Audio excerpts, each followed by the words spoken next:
ሰላም ጤና ይስጥልን ተመልካቾቻችን እንደምን ዋላችሁ እንደምን አመሻችሁ ከአንከር ሚዲያ ዝግጅት ክፍል ያክብሮ ሰላምታችን እናቀርባለን። የኢትዮጵያ የጤና ባለሙያዎች የጀመሩት የሥራ ማቆም አድማ አምስተኛ ቀኑ ላይ ይገኛል። እስካሁን ባለው በመንግስት የሚደረጉትን የተለያዩ ማስፈራራቶችና እርምጃዎች ያመጡት ውጤት ወይም ለውጥ የለም። የጤና ባለሙያዎቹ በአቋማቸው ጸንተው የሥራ ማቆም አድማውን ቀጥለዋል። አገዛዙ በማሰር ከሥራ በማሰናበትና በተለያዩ የማዋከቢያ መንገዶች የጤና ባለሙያዎችን ከውሳኔያቸውና ያደርጉ ካሉት የሥራ ማቆም አድማ ለማስተጓጎልና እንዲያቆሙ ለማድረግ የጀመረው እንቅስቃሴ ውጤት ባላመጣበት በዚህ ወቅት ላይ በተለያዩ አካባቢዎችም ንቅናቄው እየተስፋፋ እንዳለ የሚያሳዩ መረጃዎች እየወጡ ነው። በደቡብ ኢትዮጵያ አካባቢ በሰልፍና በተለያዩ እንቅስቃሴዎች የሥራ ማቆም አድማውን የሚቀላቀሉ የህብረተሰብ ክፍሎች ቁጥር እየጨመረ መጥቷል። የፌዴራል ፖሊስ በዛሬው ዕለት 47 የጤና ባለሙያዎችን በማሰር ምርመራ እያደረገ መሆኑን አስታውቋል።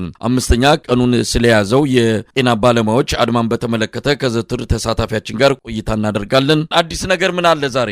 በሳይዚያው እንደተለመደው ዛሬም ለአምስተኛ ተከታታይ ቀናት ሐኪሞቹ ወይም የጤና ባለሙያዎቹ በሕክምና ማዕከላት ሳይገኙ ሕክምና ማዕከላት በጣም ተስፋ በመቁረጥ የዛው አልጋ ተኝተው የነበሩ ታካሚዎች ግሉኮሳቸውን በመጨረሳቸውና ሌላ ሕክምና ማግኘት ባለመቻላቸው ሕክምና ማዕከሉን እየለቀቁ እየወጡ ነው የሚገኙት። ዛሬ የተመለከትኳቸው 1-4 ሆስፒታሎች አሉ። ጥቁር አንበሳ፣ የካቲት 12፣ ጳውሎስና ዘውዲቱ ሆስፒታል አካባቢ ተንቀሳቅሼ ለማየት እንደሞከርኩት በጣም በበርካታ መኪኖች ታካሚዎቹ ወደ የቤታቸው ሲወጡ ነው የሚታየው። እንግዲህ ተስፋ አድርገው ነበረ መንግስት አስተዋጽኦ አድርጎ እነዚህ ሰዎች በሰከነ መንፈስ ሐኪሞችን አነጋግሮ መፍትሄ ይመጣል ብሎ ተስፋ አድርገው አልጋቸው ላይ ተኝተው ሲጠብቁ ነበረ። ነገር ግን ይህ ተስፋ ያው ተጨናቅፎ ሕክምና ማዕከላቱ ጸጥ ረጭ በማለታቸው ሐኪሞቹም ወደ ሕክምና ማዕከላት መምጣት ባለመቻላቸው ታካሚዎቹ ወደ ቤታቸው እየተመለሱ አይቻለው። ነገር ግን መንግስት አሁንም ይህን ነገር እንዲሁ በቀላሉ መፍታት እየቻለ ነገር ግን ሕክምና ሙያ የሌላቸውን ከተለያዩ አካባቢዎች ላይ ወደ ሕክምና ማዕከል ጋውን አልብሶ በማምጣት ሕክምና እየተሰጠ እንደሆነ ለማስመሰል ከፍተኛ ጥረት እያደረገ ነው። አንዳንድ ጋውን የለበሱ ሰዎች ሕክምና ማዕከሉን የማያውቁት ጥቁር አንበሳ ላይ አስገብቶ ፋርማሲው የት እንደሆነ የምርመራ ማዕከሉ የት እንደሆነ የማያውቁ ሐኪም መሰል ነገር ግን ሙያው ያልተማሩ ሰዎችን ወደ ሕክምና ማዕከሉ አምጥቶ የፖለቲካ ክሳራውን ለማካካስ ጥረት እያደረገ ነው የሚገኘው። መሳይ እንግዲህ በተለያዩ ሆስፒታሎች የሥራ ማቆም አድማው ዛሬ ለአምስተኛ ቀን በቀጠለበት ሁኔታ ሆስፒታሎች የሥራ ቅጥር ማስታወቂያ ማውጣታቸውን ቀጥለዋል። እስካሁን የተመዘገበም ሆነ የሥራ ቅጥሩን ማመልከቻ አስገብቶ ውል የፈረመ እንደሌለ ነው ያረጋገጠው። በትምህርት ሚኒስቴር ስር ያሉ ዩኒቨርሲቲዎች የሚያስተዳድሯቸው ሆስፒታሎች የመማሪያና የሬዚደንት ሆስፒታሎች እንደዚሁ አድማ የመቱ የጤና ባለሙያዎችን ከስራ ማሰናበታቸውን የሚገልጽ ደብዳቤ እየሰጡ ይገኛሉ። የቅዱስ ጳውሎስ ሆስፒታል ከዚህ አንጻር ሙሉ በሙሉ ማሰናበቱን የሚገልጽ ደብዳቤ ማውጣቱን ነው የሰማ ነው። ሌሎች ሆስፒታሎችም ተመሳሳይ እርምጃ እየወሰዱ ይገኛሉ። እንግዲህ ብርሃኑ ነጋ የሚመራው ዩኒቨርሲቲ ባለፈው ይህንን ውሳኔ ማስተላለፉ የሚታወስ ነው። በየሆስፒታሉ ይህንን በማስፈጸም ረገድ በቅደም ተከተል ወይም ደግሞ በየተራ ውሳኔያቸውን ለአድማ ለመቱት የጤና ባለሙያዎች እያሳወቁ ይገኛሉ። ከዚህ አንጻር ያለው ሁኔታ ምን ይመስላል? መሳይ እጅግ በጣም ታሪካዊ ዳራ አለው ማለት ይቻላል። ይሄ የትምህርት ሚኒስትሩ የወሰደው እርምጃ ከ30 ዓመት በፊት ኢህአዴግ አገሪቷን ለተቆጣጠረ የአዲስ አበባ ዩኒቨርሲቲ ምሁራን እጅግ በጣም እኔን ይጋፈጡኛል፣ የምፈልገውን ነገር አያረጉልኝም፣ ማድረግ አይችሉም። ነገር ግን እነዚህን መምህራን በጣም ሀገር ያስተማረቻቸውን ታዋቂ ምሁራንን 42 ምሁራን እንዳባረረ ሁላችንም ማንረሳው ታሪክ ነው። ከዛ በኋላ በአዲስ አበባ ዩኒቨርሲቲ የተፈጠረውን ችግር መቼም ለሁላችንም ግልጽ ነው። አዲስ አበባ ዩኒቨርሲቲ መሞት የጀመረው እነዚህ 42 መምህራን ከተባረሩ በኋላ ነው። አሁንም ታሪክ ዛሬ ብርሃኑ ለነዚህ ሰዎች ሲታገል የነበረ አዲስ አበባ ዩኒቨርሲቲ በነፃ ደሞዜን ሳልቀበል በነፃ አስተምሬበታለሁ እያለ በታሪክ የሚናገረው ፕሮፌሰር ብርሃኑ ነጋ በታሪክ ተመልሶ ሊጠየቅበት የሚችለው ኢህአዴግን ሲታገል የነበረ ሰው እንዲህ አድርጓል ብሎ እና በታሪክ የሚጠየቅበትን ትልቅ ጥቁር ጠባሳ በታሪኩ ላይ አስቀምጧል። በእርግጥ ታሪኩን ማበላሸት የጀመረው ዛሬ ባይሆንም ዛሬ ግን እንደ ኢህአዴግ እንደ አንድ ተቋም 42 መምህራን እንዳባረሩት ዛሬ በሁሉም በ36 ዩኒቨርሲቲዎች የሚገኙ የዩኒቨርሲቲ ፕሮፌሰሮችን ትልልቅ ሐኪሞችን ሊያፈሩ የሚችሉ አስተማሪዎችን በተለይ በዩኒቨርሲቲ ሆስፒታል በትምህርት ሚኒስቴር የሚተዳደሩ ዩኒቨርሲቲዎች ላይ የሚሰሩ የሕክምና ሙያ የሚያስተምሩትና የሚማሩትን ሕክምና የሚሰጡትን ዶክተሮች ፕሮፌሰሮች ዛሬ በደብዳቤ በሱ ፊርማ የወጣ ደብዳቤ እንዲባረሩ አድርጓል። ይሄ ነገር በታሪክ የሚጠየቅ ነገር ነው። የተደረገው ነገር እርግጥ እነሱ የሚጎዱበት አይደለም። 9 እና 10 ሺህ ብር እየተከፈላቸው በሆስፒታል ትልቅ ስራ ሲሰሩ የነበሩ ዶክተሮች ከዚህ ተባራቸዋል መባሉ በጣም ለነሱ ብዙም ጉዳት የለውም። ነገር ግን በታሪክ ግን የኢትዮጵያ ሕዝብ በጣም ከፍተኛ ጉዳት ይደርስበታል። እነዚህ ሰዎች ማጣት ከፍተኛ ልምድ ያላቸው ናቸው። ከፍተኛ ስራ ሲሰሩ የነበሩ በጣም መልካም ተግባር ሲፈጽሙ የነበሩ ለብዙ ሐኪሞች ማፍራት አስተዋጽኦ ያደረጉ ሰዎችን እንዲሁ በአንድ ወረቀት ማባረር በታሪክ ነገ ሊጠየቁበት የሚችሉበት በጣም አሳፋሪ ስራ ነው እየተሰራ ያለው። ነገር ግን በተለይ ቅዱስ ጳውሎስ ሆስፒታል ደብዳቤ ሙሉ በሙሉ ደርሷቸዋል። አጠቃላይ በወረቀት ደረጃ ወይም በሚዲያ ደረጃ የቅዱስ ጳውሎስ ይውጣ እንጂ በአጠቃላይ በኢትዮጵያ የሚገኙ ዩኒቨርሲቲዎች አድማ ያደረጉ ዩኒቨርሲቲዎች መምህራን የሕክምና መምህራን ሙሉ በሙሉ የስራ ስንብት ደብዳቤ ተበትኖ እየተሰጣቸው ነው የሚገኘው። ነገር ግን እነሱ ቀድመው ከዚህ በፊት እኔ እናረጋለን ከስራ እናሰናብታቸዋለን ሲሉ እኛ ሙያ ፈቃድ ከፈለጋችሁ እንመልስላቸዋለን የስራ ስንብቱንም እናንተ ስላላችሁን ሳይሆን በራሳችን ፍቃድ ለቀን ወጠናል። መንግስት ጥያቄ ለመመለስ ፈቃደኛ ባለመሆኑ እኛ ራሳችን የወሰደው እርምጃ እንጂ መንግስት በእኛ ላይ ምንም አይነት እርምጃ መውሰድ አይችልም። አስቀድመን እኛ ወስደናል፣ ከስራ ቀርተናል፣ መንግስት ካስገምን ብለው መግለጫ እየሰጡ ነው የሚገኙት። እንግዲህ በዚህ መካከል ላይ የሚሞተው የኢትዮጵያ ሕዝብ በሕክምና እጦት ምክንያት የሚሞተው የኢትዮጵያ ሕዝብ ፕሮፌሰር ብርሃኑ ነጋን የሚሆን ጠቅላይ ሚኒስትሩን እንዲሁም የብልጽግና ስራ አስፈጻሚዎችም እንዳላሳስባቸውና በዚህም ለኢትዮጵያ ሕዝብ ሞት በታሪክ ተጠያቂ ሊሆኑ እንደሚችሉ ነው መረዳት የቻልኩት። መሳይ እንግዲህ የቅዱስ ጳውሎስ ሆስፒታል ተማሪዎችንም ጭምር ነው የሕክምና ተማሪዎችንም ጭምር ነው ከትምህርትም ከስራም ማባረሩን ያስታወቀው። ይህንን በተመለከተ ከአንደኛ እስከ 5ኛ ዓመት ተማሪዎች በጋራ ሆነው ደብዳቤ አስገብቷል። በውሳኔያችሁ እንቀበላለን፣ ደስተኞች ነን፣ በጀመርነው ንቅናቄም እንቀጥላለን የሚል የጋራ መግለጫ ምናልባትም ለአገዛዙ ትልቅ ፈተና ሊሆንበት እንደሚችል ነው የሚታመነው። አንድም ከመሃላቸው በፍርሃትም ይሁን በሌላ ምክንያት ውሳኔውን በአገዛዙ ውሳኔ ተሸንፎ ወደ ስራው የተመለሰ ወደ ትምህርቱ የተመለሰ የለም። ይህ ትልቅ ነገር ነው። በተለያዩ ዩኒቨርሲቲዎችም ተመሳሳይ ነገር ነው። በሐዋሳ ዩኒቨርሲቲም ተመሳሳይ ጥሪ ተደርጎላቸው አንቀበልም ነው ያሉት። ስለዚህ አገዛዙ በዚህ በአፈናና በእስሩ ቀጥሏል። ተማሪዎችም በውሳኔያቸው ሐኪሞቹም የጤና ባለሙያዎችም በውሳኔያቸው ቀጥለዋል ማለት የሚቻል ነው። የፌዴራል ፖሊስ ዛሬ መግለጫ አውጥተዋል። 47 የጤና ባለሙያዎችን አስር ያለው ብጥብጥና ሁከት በማስነሳት ከሕክምና ባለሙያ ውጭ የሆኑትን ጓን አስለብሰው ወደ የሆስፒታሉ በማስገባት ብጥብጥ ለማስነሳት በመሞከር የሕክምና ዘርፍን ስራ ማቆም አድማ የማይፈቀድን የሕክምና ዘርፍ ስራ በማቆም ትልቅ አደጋ እንዲፈጠር በማድረግ የሚሉ ክሶችን ይዘው መሳይ ከመጀመሪያው ከመግለጫቸው ላይ እኮ ትልቁ ውሸት በሆስፒታሎች ላይ ብጥብጥ ተነስቷል የሚለው ፍጹም ሐሰት ነው። እንዲያው ከመቼውም ጊዜ በላይ በሆስፒታሎች እጅግ የሚያስፈራ ጸጥታ ነው የነበረው። በቃ በዋናው በር ገብተህ በኋላ በር እስከምትወጣ ድረስ ምንም አይነት ድምፅ የሌለበት ያ ሁሉ ሁካታ፣ ያ ሁሉ ሽብር፣ ያ ሁሉ ለቅሶ የነበረበት ሆስፒታል ሰው ሲታመም ይለቀሳል፣ አስክሬን ሲወጣ ይለቀሳል፣ አደጋ ተከስቶ የመኪና አደጋ ተከስቶ ሲመጣ ግርግሩ ጮቱ የነበረበት ሆስፒታል ጭራሽ ሰው የሌለበት ኦና ቦታ ሆኖ ጸጥ ያለ ህንፃው ብቻ ቆሞ የሚናገር እንደሆነ ነው የተመለከትነው። የትኛው ሽብር የትኛው ግርግርና የትኛው ብጥብጥ ተነስቶ ነው በሆስፒታል? አንደኛ። ሁለተኛ ነገር የፌዴራል ፖሊስ ራሱ ነው እኮ ጋውን አስለብሶ ሕክምና ሙያ የሌላቸውን ሰዎች አስገብቶ ውስጥ እንቅስቃሴ ሲያደርግ የነበረው ሕክምና እየተሰጠ እንደሆነ ለማስመሰል ምንም እውቀት የሌላቸውን ሙያ የሌላቸውን ከሕክምና ሙያ ጋር ተገናኝተው የማያውቁ የስርዓቱ ካድሬዎችን ጋውን አስለብሶ ከደረታቸውና ከአንገታቸው ላይ የልብ ምት መመርመሪያ መሳሪያ አንጠልጥለው እየተንጎራደዱ ቢሮ ውስጥ ቁጭ ሳይሉ በኮሪደርና አጠቃላይ በጎንና በጎን በሆስፒታሉ አካባቢ ሰዎች ያልፉ እንዲያዩዋቸው ሕክምና እየተሰጠ ነው ለማስመሰል ይህንን ከፍተኛ ጥረት ሲያደርግ የነበረ እኮ መንግስት ነው እንጂ ጋውን ለብሰው እዛ ውስጥ ብጥብጥ ለማስነሳት የጣረ አንድም ሆስፒታል እኔ እስካሁን ድረስ በተለያየ ዜና እኔ በዞርኩባቸው ሆስፒታሎች ያየነው ነገር የለም። ፍጹም ሐሰት ነው። ሶስተኛ የፌዴራል ፖሊስ ያለው 47 የሕክምና ባለሙያዎችን አስረናል ነው ያለው። እንግዲህ ብጥብጥ አስነስተው ከሆነ በደንብ አድርጎ ምርመራ አድርጎ መረጃ ነገ ሊያቀርብ ነው።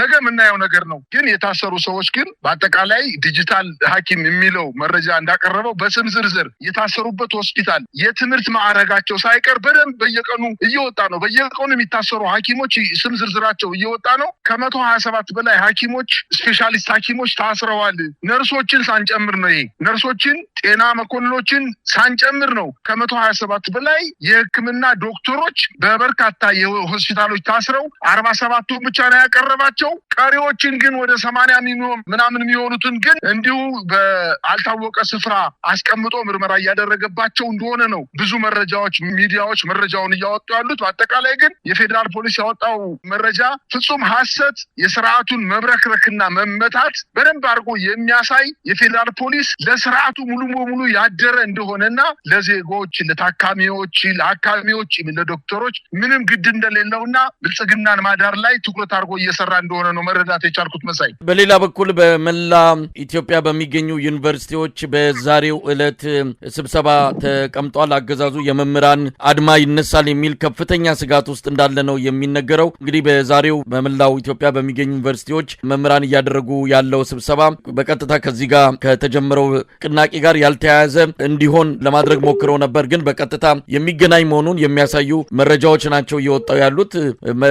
ባለው የኑሮ ውድነት አንጻር ለመምህራን የሚከፈል ደሞዝ በቂ ያለመሆን፣ ለመምህራን የተለያዩ ጥቅማ ጥቅሞች ማለትም የመኖሪያ ቤት መስሪያ ቦታ፣ የመኖሪያ ቤት አበል፣ በአገልግሎታቸውና በስራ አፈጻጸማቸው መሰረት የደረጃ እድገት የማግኘት መብት ይከበርልን የሚሉ ጥያቄዎች ሆን ብለው እነዚህ አጀንዳዎች ናቸው በሚል አንስተው እየተወያዩበት እንዳለን የሰማን። በከፍተኛ ትምህርት ውስጥ እኩይ ዓላማና የራሳቸው አጀንዳ ያላቸው አካላት የተለያዩ አጀንዳዎችን በመፍጠር ወደ ተቋማቱ ማህበረሰብ እንዲዘልቁ በማድረግ የራሳቸውን ዓላማ ለማሳካት ሲሉ ብቻ በተቋማቱ ያለመረጋጋት በመፍጠር የተቋማት ሰላማዊ የመማር ማስተማር ስራውን ከማወክ ባሻገር ሀገርን ለማተራመስ የሚሰሩ ኃይሎች እንዳሉ አዝማሚያዎች እየታዩ ይገኛሉ ይላል። በስብሰባው ላይ የተገኘ ሰነድን ነው ያቀረብኩት። ስለዚህ ከፍተኛ ስጋት አለ ማለት ነው። አመጹ ወይም ደግሞ አድማው ወደ ዩኒቨርሲቲዎች፣ ወደ ሃይስኩሎች፣ ወደ ተለያዩ የትምህርት ተቋማት ይገባል የሚል ስጋት እንዳላቸው ነው ከዚህ መረዳት የሚቻለው። በስብሰባ ማስቆም ይቻላል ወይ? በእንደዚህ አይነት ግርግር የህዝብን ጥያቄ ማዳፈንና ማፈን ይቻላል ወይ? በአንዳንድ አካባቢዎች ሰልፍ ሁሉ ወጥቷል። በከምባታ አላባ ጠምባሮ ሰልፍ የወጡትን አስረዋል። በርካታ ሰዎች ሰልፍ ወጥተው ነበርም። በኦሮሚያ ክልልም እንደዚሁ በጊኒራ አካባቢ ህዝቡ ወጥቶ ሰልፍ ጠይቋል። ከየቦታው ንቅናቄው እየጀመረ ነው ያለውና በእንደዚህ በማሰር በማፈን በስብሰባ በጉባኤ የሚቆም ነው ወይ እየተደረገ ያለው ንቅናቄ? በፍጹም ሊቆም አይችልም። አንድ በጨለማ ሂዶ ማያውቅ ሰው በጨለማ ጉዞ አድርግ ብትለውና ከመንገድ ላይ የወደቀ ግንድ ቢያገኝ ወይም ቢያይ ጅብ ወይም አንበሳ ነው የሚመስለው። መንግስት አሁን በዛ አይነት ሁኔታ ነው የሚገኘው። ማንኛውም ነገር ማንኛውም የሰዎች የግላዊ እንቅስቃሴ ቡድኖች 2፣ 4፣ 5 ሆነው ቆመው ሲያወሩ በመንግስቴ ላይ እየተማከሩ ሊገለብጡኝ ነው የሚል አይደለም። በተቋምና በድርጅት ደረጃ አይደለም ግለሰቦች 2፣ 3 ነው ሲሄዱ እንኳን አሁን ፍርሃት ላይ ነው ያለው። እንደገና የሚወስደውም እርምጃ አሁን በዩኒቨርሲቲዎች ላይ እያደረገ ያለው ምሁራኑን ወይም የዩኒቨርሲቲ ምሁራንን ሀሳብ ተቀብሎ ለነሱ መልስ ለመስጠት ሳይሆን በስብሰባ ወጥሮ እችን ጊዜ ማለፍ ነው የፈለገው። ከቻለ አስፈራርቶ አንገታቸውን እንዲደፉ በማድረግ ካልቻለ ደግሞ ከማስፈራራት በዘለ ደግሞ አስሮ በትኖ በሳተስ በደረጃ ከፋፍሎ አንዱን ከአንዱ በማጋጨትና ጥርጣሬ ውስጥ እንዲገቡ በማድረግ አንዱን ከአንዱ በማጋጨት መለያየት ነው በዋናነት የፈለገው። ይሄ ነገር መልስ እስካልሰጠ ድረስ ሽል ከሆነ ይገፋል፣ እህል ከሆነ ይጠፋል ይላሉ አባቶቻችን። ስለዚህ ይዘውት የተነሱት አጀንዳ ራሳቸውን ከረሃብ ከችግር ለማላቀቅ ስለሆነ እየተከፈለን ያለው ደሞዝ በሲቪል ሰርቪስ ሰራተኛው፣ በዩኒቨርሲቲ ምሁራን፣ በሐኪሞች ዘንድ እየተፈጸመብን ያለውን ግፍ መንግስት እስካልመለሰ ድረስ ወደኋላ የምንልበት ነገር የለም እያሉ ስለሆነ ይህን ነገር ስብሰባ ላይ ቁጭ ብሎ እነሱን በማስፈራራት ጉዳዩን ማስታገስ እንደማይችል ምንም ግልጽ ነገር እኮ ነው። አሁን መንግስት በጣም እያንቀሸቀሸው ያለው በጣም እየለፋና እየደከመ ያለበት ዋነኛ ምክንያት ሰው ፈርቶ ወይም ምሁራኖቹ ፈርተው ብሎ አርፎ ከቤታቸው ይቀመጣሉ ብሎ በመስጋት እንደሆነ ነው መረዳት የቻልኩትን የመሳይ። እንግዲህ በተለያየ አካባቢ ያለውን ንቅናቄ በተመለከተ በአገዛዙ እየተወሰደው ያለው እርምጃ አሁን አምነስቲ ኢንተርናሽናልም ባለስልጣናትና የብልጽግና ባለስልጣናት የመንግስት ባለስልጣናትና የንቅናቄ ንቅናቄውን የሚያደርጉ የሕክምና ባለሙያዎች የጤና ባለሙያዎች ይነጋገሩ ይወያዩ የሚልም ጥሪ አድርጓል። ከዚህ አንጻር ሲታይ አገዛዙ ቅስም ሰብሬ በተለያየ መንገድ አዳክሜ መጾን አዳፍናለሁ ንቅናቄውን አስቆማለሁ እንጂ ተነጋግሮ ለማስቆም የሚያስችል ምንም አይነት ፍላጎትም አቅምም እንደሌለው የሚታይበትን እንቅስቃሴ ነው እያደረገ ያለው። ምን እንጠብቃለን እንግዲህ ከያቅጣጫው አሁንም ንቅናቄውን የሚቀላቀሉ ቁጥር እየጨመረ ነው። በውሳኔው የማይንበረከኩ ተማሪዎችም የሕክምና ተማሪዎችም እንደዚሁም ዶክተሮችም የጤና ባለሙያዎችም በውሳኔያቸው ምንም ወደኋላ የሚመለሱ እንዳልሆነ እያሳዩ ይገኛሉ። ምን ልናይ እንችላለን? ሌላውስ የህብረተሰብ ክፍል ምን እየጠበቀ ነው? መሳይ እንደው ከሕክምና ባለሙያዎች ስንነሳ የሕክምና አድማ ያደረጉ የስራ ማቆም አድማ ያደረጉ ሐኪም አስተባባሪዎች እኛ ከመንግስት እንወያየው ከጤና ጥበቃ ሚኒስቴርና ከጠቅላይ ሚኒስትሩ ከትምህርት ሚኒስትሩ ጋር አጠቃላይ ከሁለቱ በቀጥታ ከሚመለከታቸውና ከጠቅላይ ሚኒስትሩ ጋር ውይይት ምንቀመጠው ብለው ቅድመ ሁኔታ አስቀምጠዋል። አንደኛ የታሰሩ በሕክምና ዙሪያ ላይ አገልግሎት ሲሰጡ የነበሩና የሚገኙ ሰዎች ያለምንም ቅድመ ሁኔታ እንዲፈቱ ከተፈቱ በኋላ ደብዳቤ ተጽፎ ስራ ተባራችኋል ምናምን እየተባለ ተለጠፈውን ነገር መንግስት ይቅርታ ብሎ ያንን ደብዳቤ ካነሳው በኋላ ቁጭ ብለን ልንነጋገር እንችላለን። ያውም በኮሚቴ ደረጃ ነው የምንነጋገረው። ስለዚህ እነዚህ ቅድመ ሁኔታዎች እስካልተባሉ ድረስ ከመንግስት ጋር እኛ ቁጭ ብለን አንወያይም። አንድ ሁለተኛ ወደ ስራችን አንመለስም ብለዋል። እንግዲህ ወደ ስራ ካልተመለሱ መንግስት ከየት አምጦ ነው 30 እና 40 ዓመት ሕክምና አገልግሎት ያላቸውን ሐኪሞች ከየት አምጥቶ ነው የሚተካቸው? ዝም ብሎ እነሱን ለማስፈራራት ካልሆነ ከየትም አምጦ ሊተካቸው እኮ አይችሉም። በኢትዮጵያ 1000 ናቸው ሳብ ስፔሻሊስት ሐኪሞች ያሉት ነው የሚባለው። እነዚህን 1000 ሳብ ስፔሻሊስቶች አባሮ ከየት ነው አምጦ የሚተካቸው? ነው ወይንስ $80 በወር ከኬንያ ወይ ከታንዛኒያ ወይ ከዩጋንዳ ወይም ከደቡብ አፍሪካ ወይ ከአውሮፓ ሀገር አምጥቶ ሊተካቸው ነው ወይንስ ካድሬዎችን ጋውን አልብሶ ሕክምና እንዲሰጡ ሊያደርግ ነው? ስለዚህ ይሄ ነገር መንግስት ተንበርክኮ እነሱን ይቅርታ ብሎ ያሰራቸውን ሐኪሞች ለቆ ያወጣውን በየሆስፒታሉ ያወጣውን ማስታወቂያ አንስቶ ውይይት አድርጎ የሚጠይቁትን ጥያቄ መልስ ሰጥቶ ካልሆነ በስተቀር ጉዳዩ ሊስተካከል አይችልም። ይሄ ምናልባት ካደር አንድ ቀን ስንጨምር 2 ቀን ስንጨምር ጉዳዩ በመንግስት ቁጥጥር ውጭ እየወጣ መንግስት ወደማይቆጣጠረው ነገር ሊመጣ እንደሚችል በርካታ ምልክቶችን እያየን ነው። ትምህርት ቤቶች አሁን አንዳንድ ቦታ ላይ በደቡብ ክልልና በኦሮሚያ ክልል አድማ ማድረግ ጀምረዋል። ሐኪሞቹ ከሆስፒታል አገልግሎት ማቋረጥ በተጨማሪ ተሰብስበው በመንገድ ላይ መንግስት ጥያቄዎቻችንን ሊመልስልን ይገባል የሚል ጥያቄ ሲያቀርቡ የታጠቁ ኃይሎች በመሃል ገብተው ደብድበው አንዳንዶችን አፍነው እንደወሰዷቸው ነው እንግዲህ በሐላባ አካባቢ ላይ የሰማነው ነገር እና በአጠቃላይ መንግስት በክፋትና በተንኮሉ በፍጹም በአምባገነቱ እንደቀጠለ ነው። እነሱ ደግሞ ህግን ተከትለው ለመንግስት ማስጠንቀቂያ ሰጠው ስራችን ብቻ ነው የምናቆመው፣ በመንግስት ላይ ሌላ አጀንዳ የለንም፣ ከተራምነም ራሳችን ነው የምንራበው፣ መንግስት መተካት የሚችል ከሆነ መተካት ይችላል ብለው ከመንግስት ጋር ግጭት ውስጥ ሳይገቡ ጉዳዩን ቤታቸው ቁጭ ብሎ ለማሳለፍ ነው የፈለጉት። መንግስት ግን ይሄ በጣም ስላስደነገጠው ያንቀዠቀዠው ነው የሚገኘው። መሳይ ለጊዜህ አመሰግናለሁ። በጣም እኔም አመሰግናለሁ መሳይ።